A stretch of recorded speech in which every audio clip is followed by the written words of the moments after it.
So our next speaker is Mr. Hakeem Webb.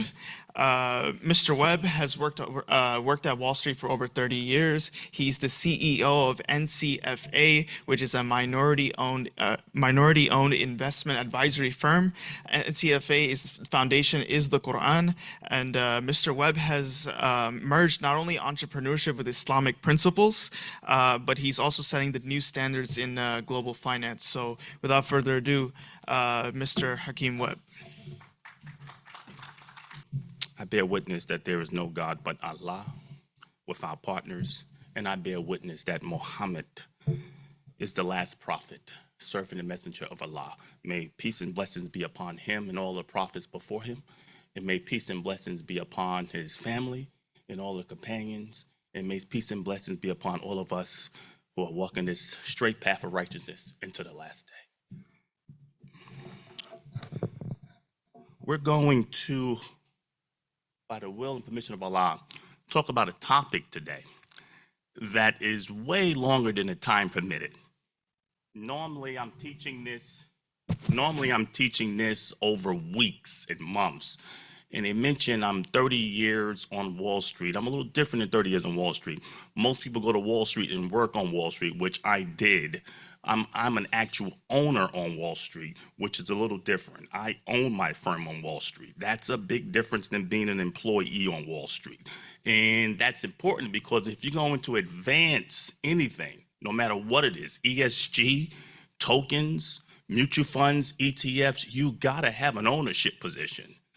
And you also have to have influence. And so the last time I was here last year, what a beautiful conference. So I thank Allah for all of the organizers. I thank him for organizing it this year. And Sister Jordan and Rhonda, the best. So I thank Allah for them. And coming out of last year, just some quick updates before getting into the presentation. So I was so moved last year. Coming out of it, I put time, resources into advancing Islamic finance here in North America. One of the biggest things that we have done, Amana funds. I was able to leverage my experience and influence to get Amana funds on the largest robo-advisor in the country, Betterment. That's on there. In addition to that, I leveraged my relationships with Interactive Brokers. It will be on Interactive Brokers platform before the end of the year that gives it a global reach to reach over 1 million of their clients throughout the world. That's huge. Say alhamdulillah to that. That's beautiful. In addition to that, we working with BlackRock. Everyone's familiar with BlackRock. BlackRock has a lot of their funds already in London and Europe and other places like that, but they do not have it here. We're working to bring them here as well, Islamically financed funds here, ETF funds here. In addition to that, this is all from last year, we have established and moved forward with an Islamic credit union so that we can have a banking system that allows Muslims to bank with Sharia compliance. So that's underway, and that's happening in Atlanta. We also have access to financing to help Muslim businesses, but you have to have everything compliant with Sharia, everything compliant with Muslim business management, and also it has to be $500 million or greater. And then that would give you access to capital. This is what we worked on from last year. That's important as we move through the slide. As you can see from the slide, I believe that shareholder activism is important or equally important to the passing of the Civil Rights Act. And why do I believe this? Because my ancestors who was brought here, that immigrated here, they was brought here, and when they came out of slavery, they came out with nothing. They had nothing, and they was expected to maneuver in a place where they had nothing, no resources, no money, no anything, and we had to fight for our civil rights. I stand on many of their shoulders. Everyone in here is here today because of that passing of that Voters' Right Act. Everyone. And so we also found out that many gave blood in their lives. They marched, they picketed, they did a whole lot of those things, and it gave us access. They won the battle, but they lost the war, in my opinion. And why do I say that? Because they instituted Jim Crow after that. They instituted other things where we couldn't eat, we couldn't get housing, we couldn't live, and we still can't do those things today. And then they've exported a lot of that into other countries abroad. That same type of mindset gets exported abroad. And we see things like that happening around the globe. And so after you move through that and you move through the time of Ronald Reagan with unions, he broke the back of unions. And so Western capitalism began to readjust how they treat the marketing and the marchers and the picketers. And they really use principles from Judaic principles and Gandhi principles, and it was marching around like you marched around Jericho and you shouted and then the walls came down. And it worked, but it didn't really win the war. And we're still fighting that. Why didn't win the war? Because Western capitalists, and I did well in that structure, still doing well. At the same time, they modified how they handle marchers and picketers. And they moved to shareholder activism. So shareholder activism says, listen, I don't have to ask you to come to your boardroom. I am a shareholder. I go to the boardroom. I don't have to ask you to change policies for my people and policies against humanity and policies for fair wages and equal rights. I'm a shareholder. I can put forth a resolution and I can command it. Now, nothing I'm speaking on is theory. I actually have done this over 30 years. I do this. I continue to do this. And this is how we're going to advance Islamic finances in North America. Little idea, you see right here, that's the markets, that's the economy. That's critical because during that era, we also had a lot of our ancestors, and still today, they're consumers. But you have product, you have financial markets, you have labor. We have to be in the product side, financial side, not just the labor in the consuming side. If you consume but don't produce, you're a worker. We see that with athletes. They make millions and millions of dollars, but they do not have any influence around the world because they're high-paid employees at the end of the day. But if they were owners of the franchise, that's a different story. And so we have to be owners, not just laborers and consumers. And then when you're owners, the global financial system works with you, and then you have an influence on what that looks like when they work with you, and then we can advance Islamic finance into tokens, into real estate, and into other things. Why do I have Amma and Hind Rajab? Because I'm going to ask you, is it not a cause? This is a cause. It's just not a theory. May Allah raise Hind Raja ranks and Jannah. And we have Amma, she's an orphan. But you also have the industrial complex financing a lot of what goes on abroad through the military complex. And in Sharia compliant, we say we don't put monies into ammunition and stuff like that. And I've written a paper on Istiqah, and it was well received through the community, suggesting that the doors of Istiqah are still open, and we may need to change some of this. Why? Because if we're on the border of Northrop Grumman, if we're on the border of Lockheed Martin, and we have 1, 2, 3, 4, 5% of their shares, we're not begging a congressman or a senator to stop bombing Gaza, and the numbers is up to 200,000 and more over there.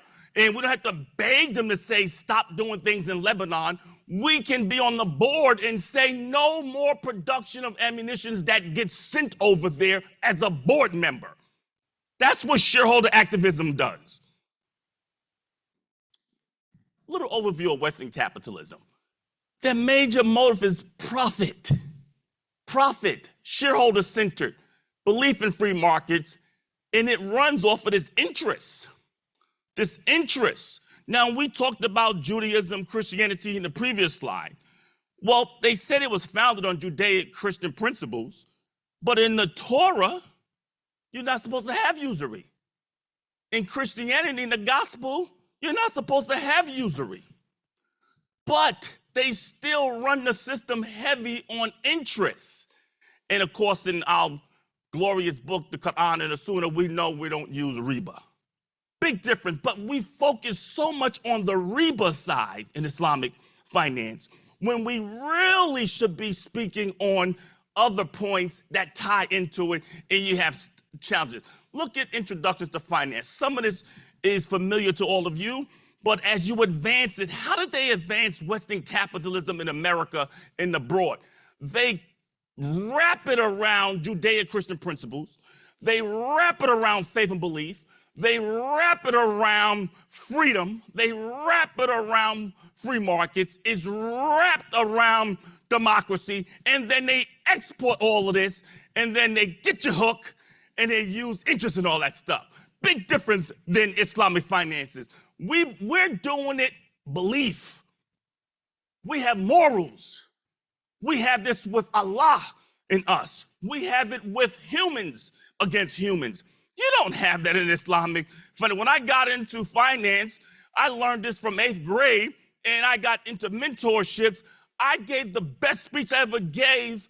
I was in 10th, 11th grade. My speech was titled, "Greed is Good, Greed is Great, Greed is Gonna Make America."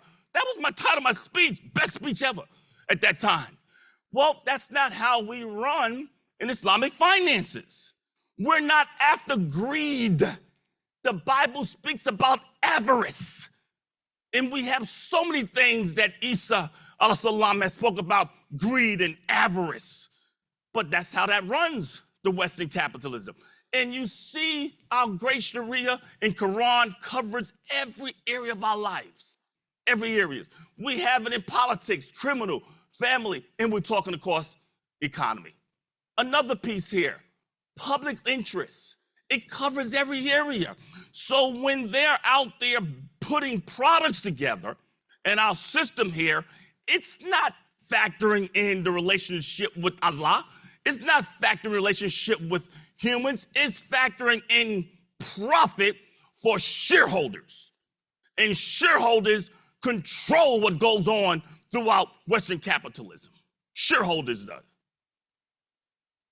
Now, here's our core principles. We're starting with usury most of the time. We should be talking about ibadah, iman. And also, we can't leave off. The average Muslim doesn't even know this. The average non-Muslim absolutely doesn't know that Islamic finance believes in free markets. They start labeling us as socialists. They start labeling us as Marxists. This is the political machine to keep it from moving forward. We have to drive the message that it is free markets, not because of Milton Friedman, but because of Rasulullah. May Allah, peace and blessings be upon him. Because when he came into Medina, there was 4 markets there, 2 which were Jewish, and he changed the marketplace, introduced an exchange there, and it was a free market with principles and guidelines and or consumer protections.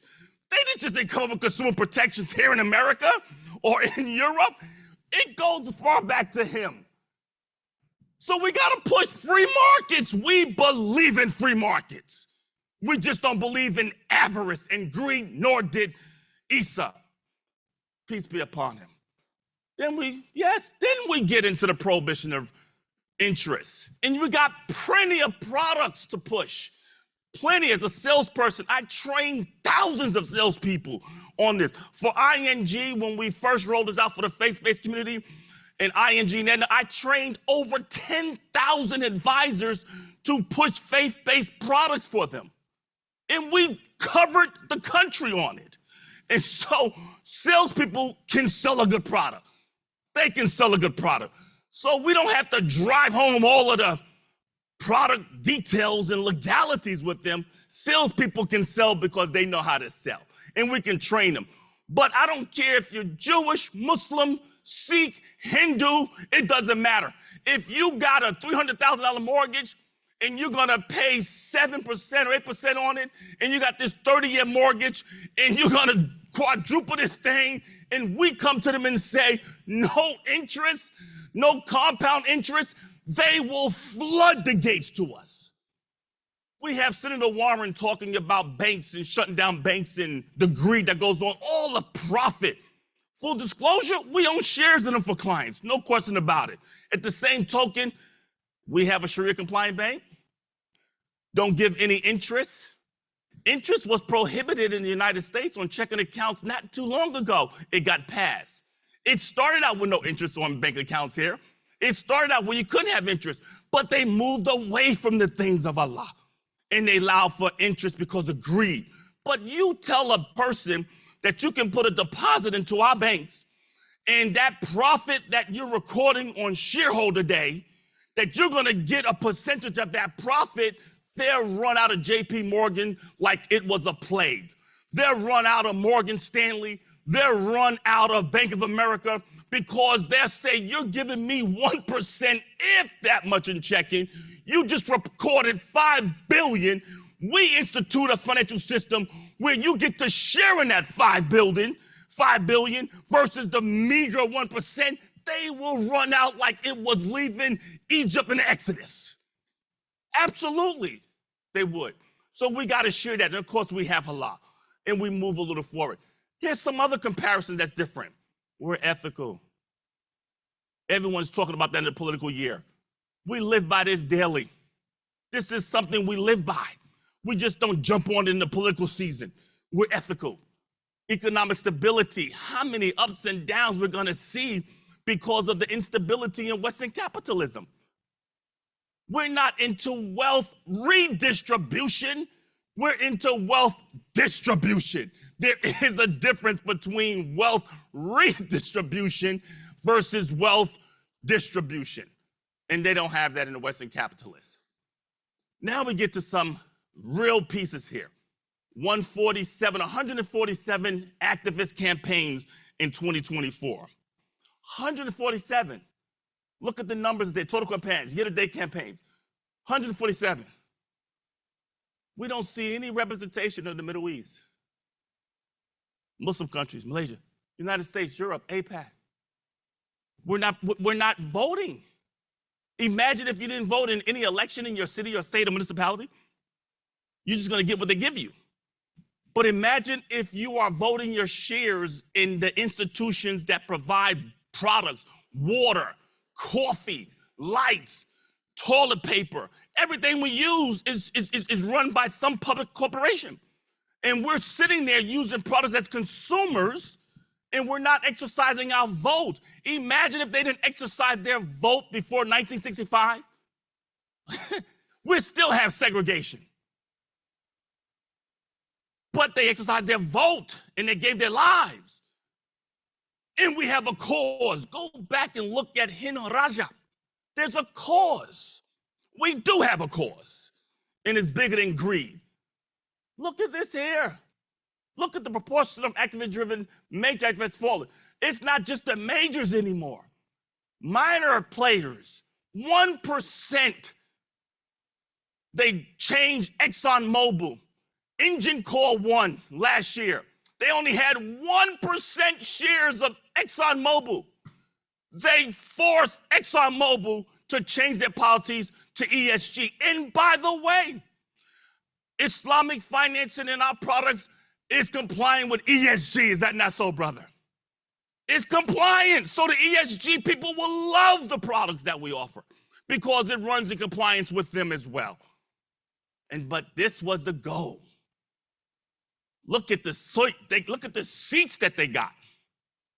Imagine all of us having seats on these very corporations that are not doing well by us.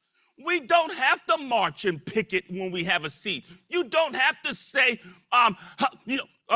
the walls are coming down.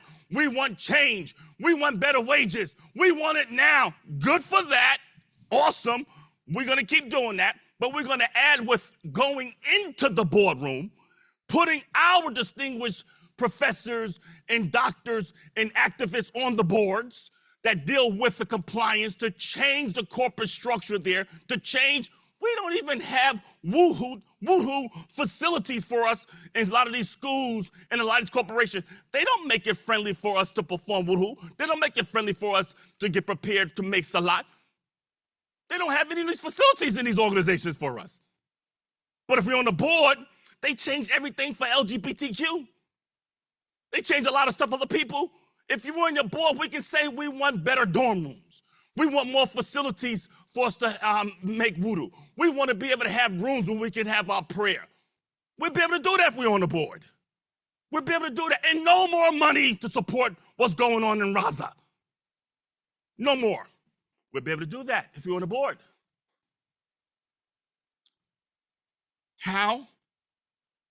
Direct dialogue, proxy voting, shareholder resolutions, public policy, multi-stakeholder. In the presentation, you're all welcome to it. For the sake of time, I can't go through each and every one of them, but it goes step by step on how to achieve shareholder activism and advance these particular ways of doing things as a shareholder. And it takes a change in mindset. It takes a change in mindset. The mindset normally is we're going to move on our politicians. Well, they're bought by PACs and super PACs. And who funds the PACs and super PACs? Corporations. But if we're on the board, we can say no more money to that PAC and super PAC. If you are a shareholder, you can do that. Well, I don't have enough. He just pointed out something great on the small little dollars to get into tokenization. That was an awesome presentation. A small little dollar gets you, there's one, if you own one share of a corporation, you still get one vote. And I think my time is almost up. Dialogue with the corporations. We can have dialogue. I don't beg to speak to management. I pick up the phone and tell them I run a fund, I have shareholders, and I want to talk to management, and they take my call. And I'm going to conclude with this. Shareholder resolutions, public policies, through a shareholder, then we give public policies to the politicians, and then they know we're a shareholder, and they listen to us. This talks about implementation. It goes through transitioning from Western capitalism to Islamic finances and the different things that are associated with that. And for the sake of time, I have to conclude, but you're welcome to it. Anybody want it, we'll send it to you. I'm available for other speaking engagements, teaching arrangements locally, nationally, and abroad, so we can get into deeper details on this as well. And that should cover it. Alhamdulillah, thank you. Appreciate you.